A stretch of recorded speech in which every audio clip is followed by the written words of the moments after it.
Hey, how are you guys doing today? So, we've got with us an original model 1873 Trapdoor Springfield infantry rifle. This is unique in the sense that it was the first single-shot breech-loading rifle widely adopted by the United States military, meaning you load it from the breech end of the rifle rather than the muzzle of the rifle. The olden days of standing up, putting a paper cartridge down the muzzle, and then using the ramrod to drive the bullet home was over as far as world militaries were concerned. And instead of using a paper cartridge like its predecessor, the 1861 Springfield, this was chambered in 4570 government and used a metallic cartridge. Now, the story of the Model 1873 and the rifles that came after it are part of a larger development in firearms technology at the time.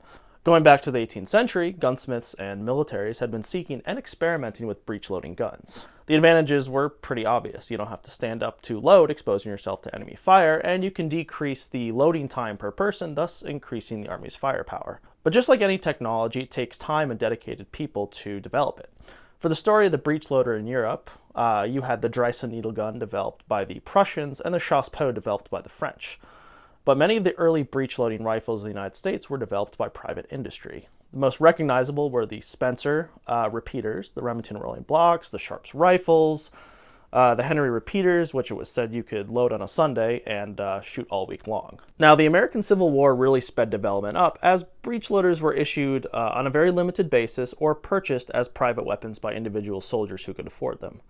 When the war ended, the U.S. Army explored ideas for a standard issue breech loader, and they came up with the Allen conversion, or the Allen system, named after Erskine S. Allen, who was the master armor of Springfield Armory at the time.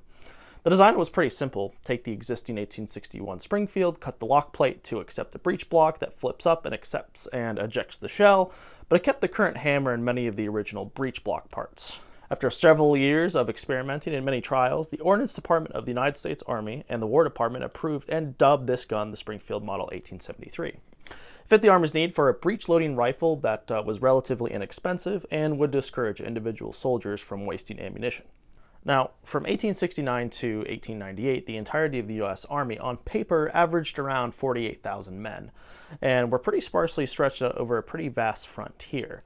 But this doesn't mean there was really a shortage of conflicts, and the 1873 saw plenty of action, most notably in the Indian Wars, where skirmishes, massacres, raids, large battles across mountains, deserts, and the open plains of the American West took place. Now, one of the most notable encounters with the Model 1873 was the Battle of Little Bighorn in June of 1876, where General George Custer and the U.S. 7th Cavalry were completely destroyed by the Lakota and Cheyenne that they were pursuing. Now, poor training and leadership is more to blame for the failure of the U.S. Most frontier units were severely restricted in the number of ammunition they had on hand, and target practice was not a common attribute out west where it wasn't generally available. The 1873 wasn't as fast loading as some of the repeaters, which the Native Americans were using during the battle. With the ability to get multiple shots off on horseback at close range, the U.S. cavalry were effectively out-firepowered. This outcome gave the 73 a bad reputation, and government officials began to question its effectiveness. By the 1890s, most European nations had moved towards stripper clip-fed, smokeless powder bolt-action rifles. The most obvious example is the new Mauser designs, which had a 5-round magazine, compared to a single-shot black powder rifle like the Model 1873. An update was certainly needed. The U.S. officially adopted the Springfield Model 1892, or the Craig Jorgensen rifle, to replace it. This wasn't the end of the Model 1873, however. During the Spanish-American War in 1898, many National Guard units went into combat with them, note the Battle of Santiago, and were actually used as well as National Guard units that were sent to the Philippines to fight native insurrections. Now, there are almost no examples that I can find of another nation's armed forces using the Model 1873, though they were used quite frequently by Native Americans who had acquired them through trade or capture. And it's probable that some of the Southwest Indians had traded these rifles or had them captured with encounters with Mexican forces. At some point, they probably ended up using them. Over 700,000 of these were manufactured at Springfield Armory in Springfield, Massachusetts between 1873 and 1892. Now, there are generally two variants of the Trapdoor Springfield, the Model 1873 and the 1884, which the 1884 featured several improvements on the 1883 design. Both of these had carbine counterparts, and I also want to add there were lesser-known variations like the Cadet rifle and the Model 1880. This particular rifle is a model 1884, but let me run over some of the cosmetics, even though it differs a little bit from the original 1873 design. So the 73 had 2 swivel swings, one in the front, and then a stacking swivel right here where you could put multiple of these together. And then we have another one right in front of the trigger guard. On the left side of the stock, you have a cartouche, an inspector's cartouche right here. You can faintly see it. But it says SWP 1885, which are the initials of Samuel William Porter, who was the master mechanic at Springfield Armory at the time, who would have stamped the rifle after the final inspection. This one, of course, in 1885. On the lock plate of the rifle, you will see also the symbol for Springfield Armory with the eagle and then U.S. Springfield, which was on all the 1861s and the 1873s. So right before the breech mechanism is where the serial number would have been located. If you move up towards the top of the actual trapdoor, you will see US model 1873 right there. And then if you move up past the receiver are various proof and acceptance marks. So one of the most noticeable differences between the 1873 and the 1884s are the Buffington sights.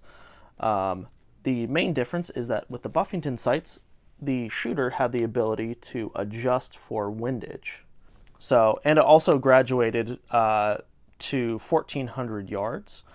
So you could pop this up and move it back and forth. And then there was also a notch right here on the rear band. So this would fit nicely down. Another common difference between the 1873 and the 1884 is the serrated trigger, which you see here. The 1873s would have been flat and smooth. Now, the 1873 had 3 firing positions. First cock, second cock, which is for loading and acts as a safety, and then third cock, which means it's ready to fire. And I'm going to demonstrate this with some snap caps. So the first sequence is I'll put it in the second cock position. We'll use my thumb and my trigger finger to open the trapdoor. I will take my 4570 snap cap and put it in the receiver. I will snap this tight and then put it in the full cock position.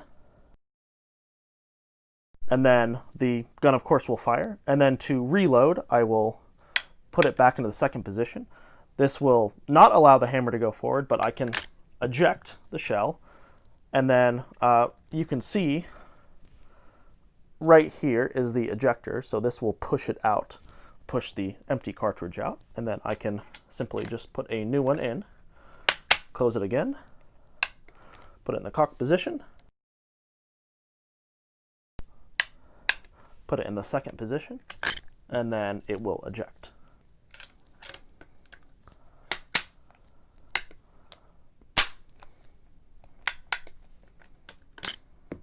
Now, the military board who accepted this rifle said a new recruit could shoot 8 rounds a minute and 15 rounds for an experienced shooter.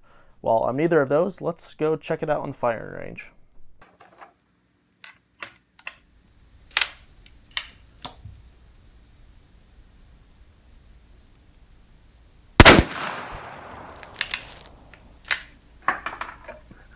Right on the head.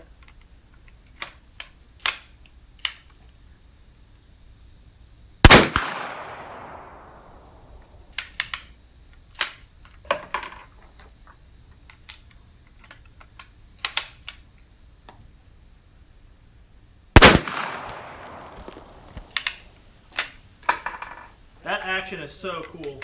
Yeah, dude.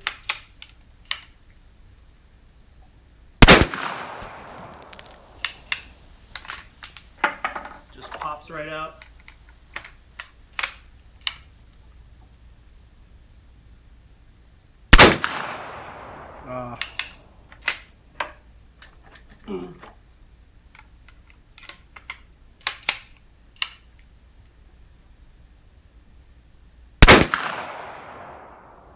What am I doing?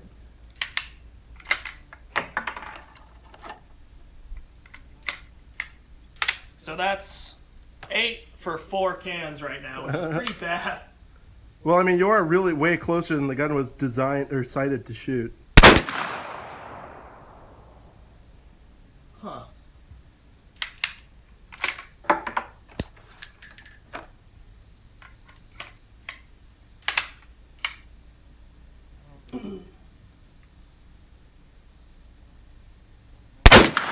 There we go.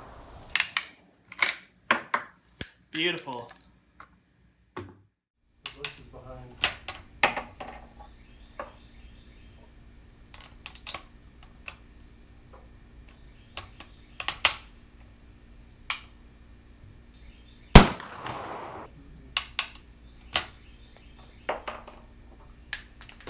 Interesting.